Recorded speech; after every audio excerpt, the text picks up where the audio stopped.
Okay, so Be'ezras Hashem, we are going to learn a little bit more about Yitzchak in the hopes of uncovering the parts of Yitzchak within us. Yitzchak is the harbinger of redemption, we know. That when it's time for the redemption to come, the light is not going to come from Avraham and it's not going to come from Yaakov. It's going to come from the most surprising place, the light of Yitzchak. It's surprising because Yitzchak is severity, representative of contraction and concealment and gevura and din and restriction and boundary and darkness and limitation, something that seems to be the polar opposite of redemption itself.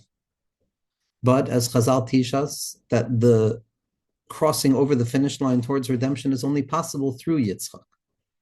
And that Yitzchak holds the secret towards redemption, and that hidden knowledge of a laughter of the last day, which is not yet laughed, but always known within the self, which is V'tischak liyom acharon. Yitzchak is holding the light of the future. Yitzchak is the gateway towards the light of the future. And so we see a paradox by Yitzchak. On the one hand, externally, he represents severity and containment and measure and restriction and the possibility of falling. And in the innermost quality of himself, he represents that redemptive impulse of laughter and transformation and renewal and uncovering and more light. And so Yitzchak, on the one hand, externally is this lavush of constriction and darkness. But on the internal light of Yitzchak, there's light of all lights, there's light of redemption. And this already is hinted to in the name of Yitzchak himself, Ketz Chai. That on the one hand, on the external nature, it looks like a kates, it looks like an ending, it looks like a restriction and a limitation. The appearance of Yitzchak is not beautiful on the outside. But on the interiority of that kates, of that end, rests the chayim, true life, a good life, the light of the worlds, the light of HaKadosh Baruch Hu expressing himself within each of our lives, so that our lives are transformed into a place of redemption. So on the outside, it's a kates. On the inside, it's a chai. On the outside, it's gevura. On the inside, it's the light of life.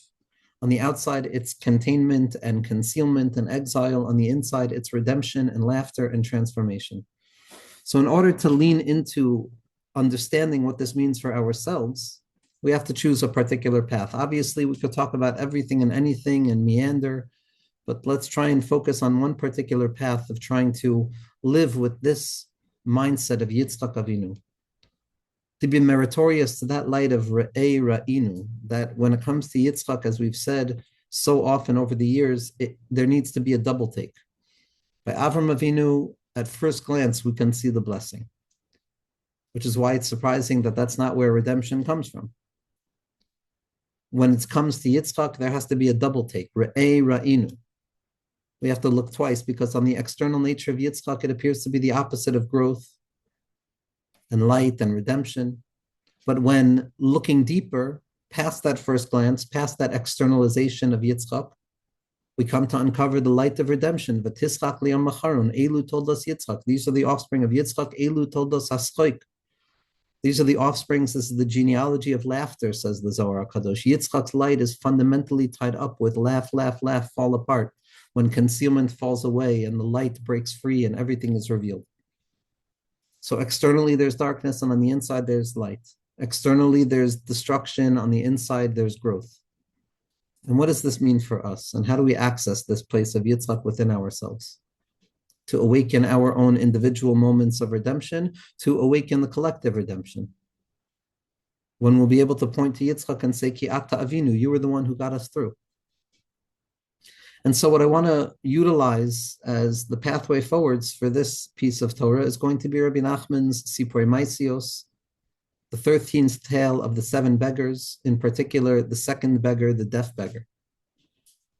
The deaf beggar corresponds to the light of Yitzchak Avinu. And the deaf beggar appears to be deaf. He appears to not be able to hear anything at all. He appears to have a blockage that disables him from hearing the noise of the world. And that's why the children who were lost in the forest assumed him to be deaf.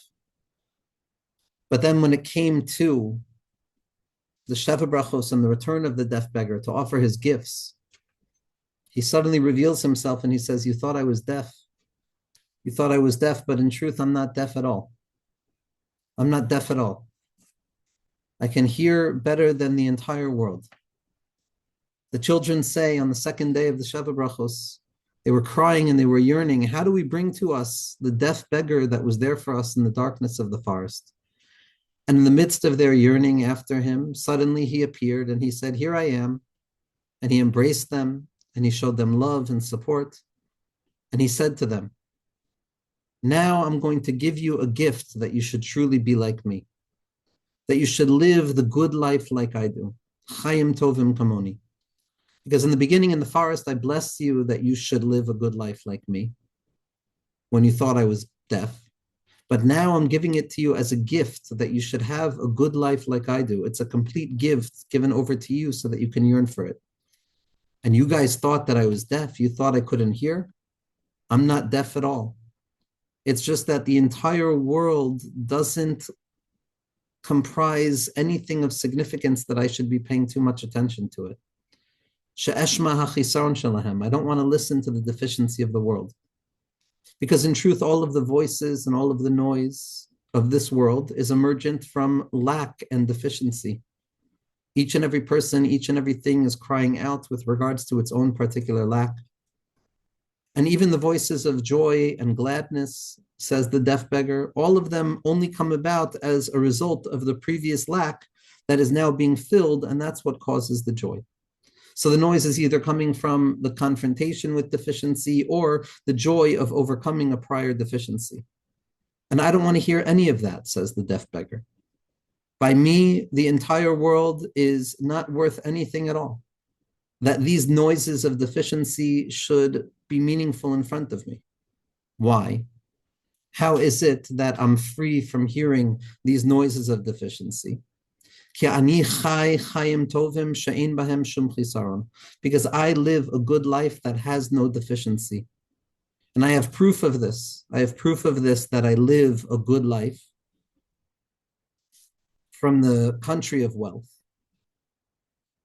And the goodness of my life is that I eat bread and I drink water. The deaf beggar explains to the children, he says, you thought that I was deaf. You thought that I couldn't hear anything, and that's why I was deficient. But in truth, my deafness is rooted in something different. My deafness is rooted in my decision to not pay attention to the noises of the world, to not relate to the noises of the world, to not be taken by the noises of the world, to not be moved by them, to not be distracted by them. That's why I'm deaf to the world, says the deaf beggar. I'm deaf to the world because I see where the noises come from. I see how the noise is always in response to something that is missing. Each and every person in their own individual lives, with their own individual needs and their own individual deficiencies, is crying out, is yearning up from within their deficiency to try and find some form of fulfillment, yearning towards some unfulfilled desire, yearning towards some unfulfilled promise, yearning, never in the place that they're in, but desiring from a place of deficiency and wanting more. Or even if the voices and the noises are voices of calmness and joy, says the deaf beggar, if you truly look at where that's coming from, that's not from a place of actual fulfillment and wholeness, but rather it's just from a particular fulfillment of a particular deficiency, and that's where the noise of joy is coming from, that I was in pain and now I'm not. But in relationship to the true goodness of life, that's still rooted fundamentally in deficiency. The noise of the world, says the deaf beggar, is motivated by concealment and by constriction. And I don't want to listen to that, says the deaf beggar. I don't want to hear that. I don't want to hear that noise. And I choose to deafen myself to that noise. I deafen myself to that noise. Why? Because in truth, I live a good life that doesn't have any deficiency in it. There's a point of reference, says the deaf beggar, that is able to abstract itself from the frame of all of existence, which is rooted in deficiency, whether the awareness of deficiency or the fulfillment of deficiency, which is never the actual fulfillment, but only a particular and partial fulfillment. And then there's a way of living a chayim tovim belichi saron bechlal, where there's no deficiency, where there's nothing missing. And I choose to deafen myself to the outside noise of deficiency and to attune myself to tap into the innermost sound of the light of life, the chay hachayim, which is without deficiency whatsoever. That's what the deaf beggar says to the children, and he gives them the gift of living a good life like he does. So what does this mean for us? What is the deaf beggar, Yitzchak Avinu? What does it teach us about how to live in this world and how to tap into the Chaim Tovim, a good life?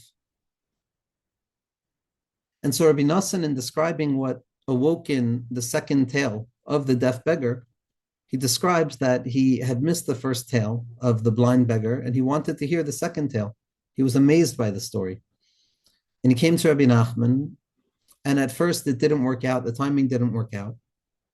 And then the second time he arrived by Rabbi Nachman asking him to continue the story, Rabbi Nassan began to convey certain things he had seen on the path that he had just been on, certain journey he had taken. He was in Berditchev, and he was telling Rabbi Nachman about how the entire world was filled with a sighing, a certain sigh, a certain expiration, a sense of expiration that was yearning towards something that they didn't have yet. And even the Ashirim, even those who theoretically have what they need, even those who are theoretically living the good life, says Rabbi Nassan, it's specifically them who are struggling the most. And that it seems that the entire world is filled with difficulty. On which Rabbi Nachman himself said in response to the same type of claims in another time that this world appears to be hell, because it's all emergent from deficiency. And Rabbi Nachman hears all of this news of the world struggling and the sighing and the crying and the difficulty and the chesronos and deficiencies that everyone was trying to climb out of. And Rabbi Nachman says, this is where we were holding in the story. This is where we were holding in the story. And he begins to tell the story of the second beggar returning, the deaf beggar returning and giving the children who were lost in the forest the gift of living a good life like him. Yitzchak is the ability to be attuned to reality. Gevura, on the external nature of it, tzimtzum, contraction, the inner hearing of Bina, is an attunement to the world. It's the kli of the world. That Yitzchak feels the burden of the world. Yitzchak sees the burden of the world. Yitzchak is rooted in the contraction and the actual felt experience of being a neshama in this world. But when a person leans too deeply into this world, when a person takes the world too seriously, when a person carries every wound or every feeling or every noise that arises within the mind in response to experience itself, the general perspective that's going to be developed is one of pessimism. It's going to be a sense that the world is so hard and that everything is deficient and that everything is lacking. And even though that's true, even though the world is something that's lacking, not because we're broken, but because that's the nature of the world, nevertheless, the perspective that's focused primarily on the deficiency, that's a problem. The awareness of tzimtzum, the knowledge that God contracted his infinite light to make space for the world, obviously, the world is a deficient thing, but it's a full deficiency. That's not the danger. The danger is getting stuck in the mindset of chisaron, getting stuck in a mindset of perseverating on the deficiency, perseverating on that which is lacking.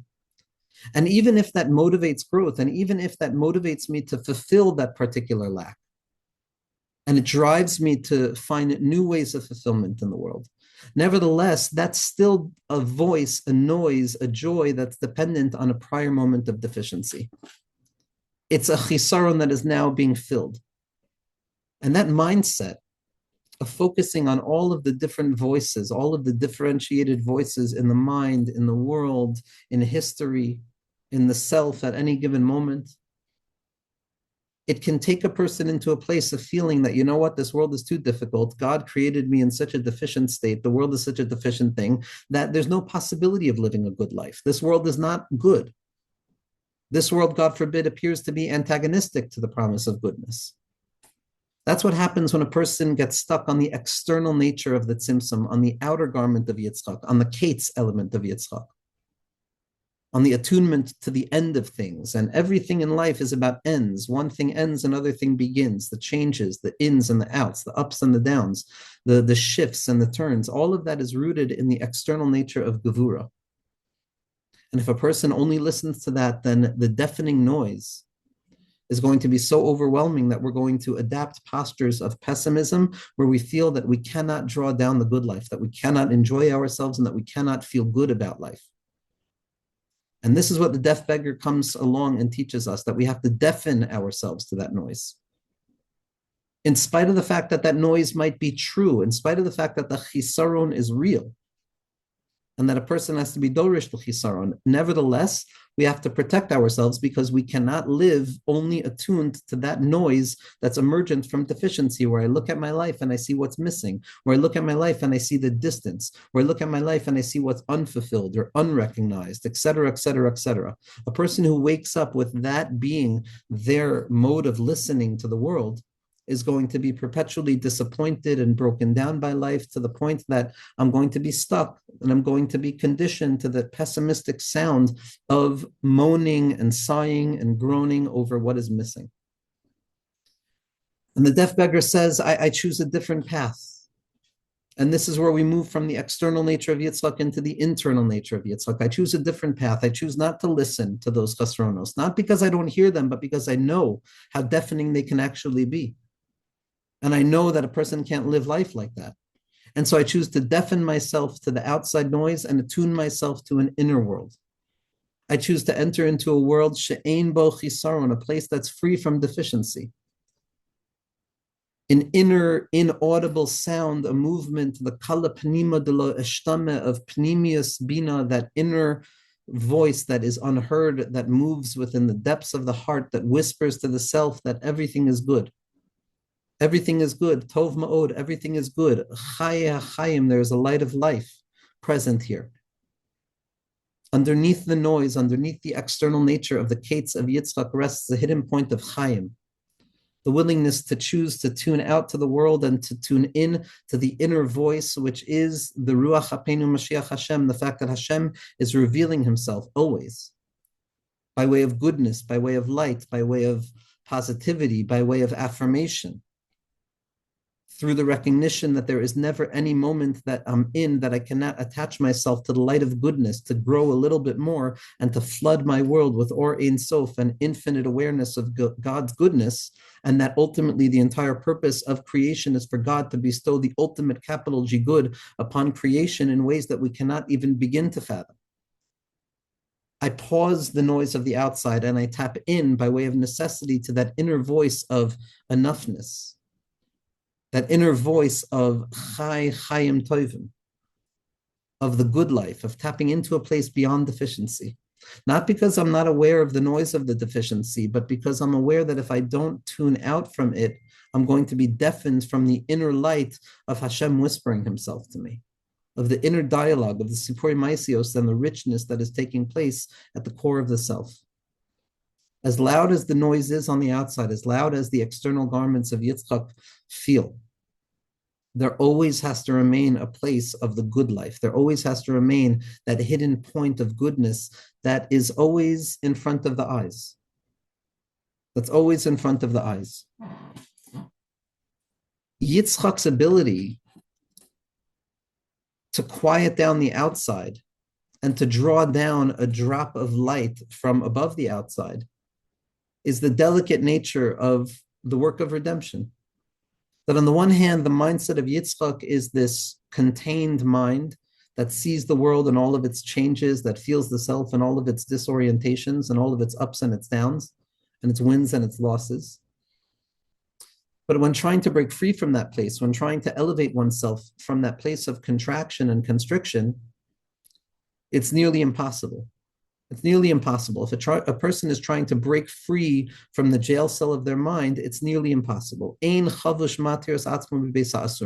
person cannot free themselves from the containment of their mind. It's not true that we have to emancipate ourselves from mental slavery, for none but ourselves can free our mind. We have no ability to free our mind. Only God can free our mind. Only God can send down moichin chadashim, new insight to allow us to taste of the good life. None but He can free our mind. Because the operating system of the external nature of Yitzchak, that kates, that moichas tima'a, that mindset of severity that hears all of the deficiency in the world, It's trying to dig, it's trying to find, and it gets blocked up. And the only way to break free from that containment is by drawing something higher down. I cannot break free from the operating system of deficiency that my mind is stuck in utilizing my own tools, because my own tools are restricted and they're contained within that economy of deficiency. The only way to disrupt that self-same pattern and that addictive mindset of being stuck in the pessimistic attitude of the external nature of the noise of this world is to draw down a light from elsewhere, to draw down a light from the first beggar, to draw down the light of chesed, to reveal that Hashem is good, that the world is good, that everything is good. And I have to deafen myself and blind myself to the outside of the world in order to tap into that innermost truth of the goodness. In that way, Yitzchak Avinu's external mindset of the moichas tima'ah, which is stuck in its containment, draws down a secretion, draws down a certain drop of wisdom from beyond itself, a certain point of emuna, a certain liquidized form of elokus that is drawn down into our minds and through our hearts and into our bodies, so that we can feel good about ourselves and we can feel good about the world and we can feel good about HaKadosh Baruch Hu, and we can say that I live a good life without any chisaron, without access to that innermost place, without access to that innermost drop of the avira dachya that breaks through that partition that separates above and below by way of desire. Without that drop of light that can drip down into the world of deficiency, we're going to be caught up in the deafening sound of the deficiency. We have to draw down from that light of la'asad lava. We have to steal it. Sha'alna miyamim rishonim. Nobody is worthy of living a chayim tovim b'li chisaron. The only way to do that is to steal it. Sha'alna miyamim rishonim. I have to deafen myself to this world and steal a taste of the nigun of la'asad lava, where everything is revealed to be light. Gamzu Latova, this is also for the good, is Roshe Tevos Gezel, because that mindset needs to be borrowed, it needs to be stolen from the future. Yitzchak steals that light, he digs down deep enough to reveal Rehova Sanahar.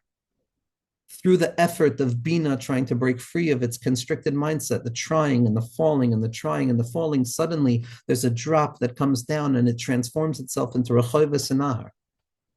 We tune out the noise and we drop out and we tune into this light of goodness, b'li chisaron klal. And that's where the joy comes from. The deaf beggar is aware that if I choose to attune myself to the outside of this world, there's too much chisaron. I have to first jump all the way up into a place of goodness, all the way up into that lofty place of atik yoimen, of the Golgalta dripping down, where everything is good. There's no chisaron, mum ein bach, nishmas Yisrael is tahor and kadosh, and everything is good, and Mashiach is coming, and the Torah is good, and the tzaddikim are all good, and everything is good. That radical affirmation of faith that is rooted in absolutely nothing other than the undying truth of goodness. And from there to draw it down into the world of the noise. And so that I'm never distracted by the chesronos. I'm not distracted. I don't come to realize, oh, Yitzchak is only his externality. Yitzchak is never just his externality. Yitzchak is always his interiority, but the interiority of Yitzchak can only emerge by way of the externality. That's where the schik comes from. To laugh at the world. To laugh at the world is not to deny the world. To laugh at the world is to choose a different way of relating to the world. Not taking it as seriously, not allowing the world and its chetzronos to be significant enough to take me away from myself. Because what else am I supposed to do? I have to find that inner goodness. There's no other choice. I have to find that innermost point of Rehova Sanahar, where the light flows down into the heart and everything is good for a moment. I have to find that place. And so the laughter of Yitzchak and that tischak liyom acharon, and not taking the world seriously, not taking the world seriously, not because it's not serious, but because it's too serious to take seriously. I have to slacken my grip. I have to open my hands up like a tefach sochek. I have to laugh it away. I have to drop out of the world. I have to silence the noise of Edom, who wants to drown the world in all of these noises of this and that and that and this and here and there and there and here, and all of the distance that we take ourselves to. I have to tune into the true noise of the Aleph, the Elufo Shel Olam, that's whispering in the heart springs that everything is okay. That's the laughter of Yitzchak. That's the laughter of the last day. To understand externally the world is a place of chisaron, but internally there's no chisaron. And to draw that awareness of there's no chisaron into the chisaron, and to now deal with the chesronos by way of fullness and say, okay, I have to fix this, but by way of tainun, by way of drawing down light, by way of utilizing the deepest reservoirs of faith. I don't have to fight anymore. I draw down the light of victory into the place of lo yitzlachkai. And this is what Rabbi Nachman describes. I have this written at the opening of my Sipuri Maisios. This is in Chai Maharan Ostav. Ostav.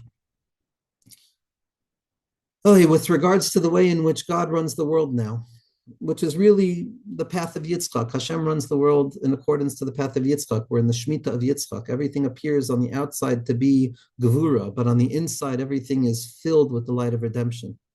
So with regards to the way that Hashem has chosen to run the world, it's always been like this, numerous times. It's never not been like this. There's always darkness that precedes the light. Rabbi Nachman says there's always been a time where the world has been running as such, with the difficulty and the externalization, where it appears that everything is topsy-turvy, that those who are lowly and debased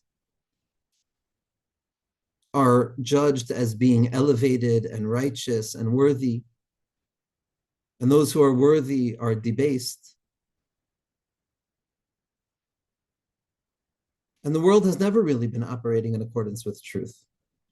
But nevertheless, va'afal pikein, hayanimsa echad shahayamunach b'makom shafel, v'hayasoichik mikol ha'olam kulo, v'hu hayamachaya u'mefarnes kol ha'olam kulo b'schuso, v'hayaloi sha'ashuim gedolim bo yisparach, v'hu hayachai chayim gemurim shenikram be'emes chayim. But in spite of the fact that the world has always been operating this way, and there's always been concealment, and the external casings of Yitzchak are always that, nevertheless, there's always been one person who's been sitting at the bottom of the world in a lowly place, in a place of shiftless and humility. And he was laughing at the entire world, and he made a joke out of the entire world. And he gave life, and he drew vitality down to the entire world through his righteousness. And he experienced the deep pleasantness and the playfulness and the connectivity and the joy of the sha'ashuim in connection to God. And God had sha'ashuim with him. And this person lived the true life, which is referred to as a life of goodness, a true life. Yitzchak Avinu, the light of Yitzchak in each and every one of us, the light of Mashiach in each and every one of us, is the ability to say, yes, the world has always been like this. There's always been chasronos. There's always been deficiency. There's always been contraction. There's always been concealment. God has always been hidden. It's nothing new. It's always been azoi. And again, a person has to always remember that even the slightest deviation from the revelation of God is considered the biggest yerida in the world. Therefore, we don't have to go through anything other than the awareness of being a separate creature in order to have experienced the full measure of Yisurin. That it should only be berachamim rabim. There should be no need to experience the chesronos of the world again. But in truth, the entire world has always been operating like this. But there's also one person and a part of each and every person that's sitting at the bottom and shiftless and not taking themselves too seriously and not taking the world too seriously and is choosing to attune themselves to a different tune, to a tune of goodness, in spite of the fact that it can't be heard, in spite of the fact that it can't be seen, in spite of the fact that the world is going to think that person meshuga. As Rabbi Nachman said about his Hasidim, that he said, we're going to be in the eyes of the world like those who are dancing to a nigun, but the nigun can't be heard because it's an inner sound. It's the sound from the future. It's borrowed from the future. That drop of light, that descends down beyond the partition and enters into the constricted space of Bina and expands it to allow it to open itself up to Rechovos Anahar, Hisrachvos, expansion, expansion, expansion, more and more light. We have to tap into that place. And that's where we make a joke out of the whole world and we laugh at the world. And we drop out from the world and we don't take the world too seriously. In spite of the fact that we know the world is a very serious thing and we have to attune ourselves to every serious matter in the world, it has to be with a moichin of not being serious. It has to be with the moichin of sha'ashuim gedolim, that he made a schoik out of the entire world. He made a joke out of the entire world. He revealed that in truth, the innermost principle of the world is goodness, not concealment. That's the joke. That's the light of Yitzchak. That's the light of redemption.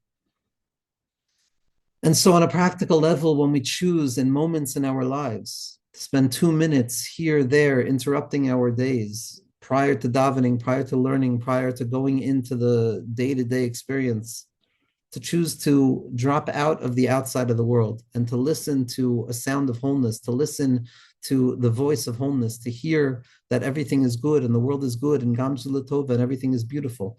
And from that place, then to enter in back into the world of Chasronos and to be a person who knows how to live Chaim Toivim, Chaim Amitim, a truly good life where I choose that it's a good life. It's water and bread, but I choose to enter into that place of goodness. And then we can descend down into the place of chisaron and to be mamtikit and to reveal how it's odio ter tov, every place that a person looks, and to have the gifts from the deaf beggar, from the light of Yitzchak Avinu, the light of Yitzchak Liam Macharon, the light of Mashiach Tzidkenu, that we should be zoichet to laugh the last laugh, Be'ezras Hashem.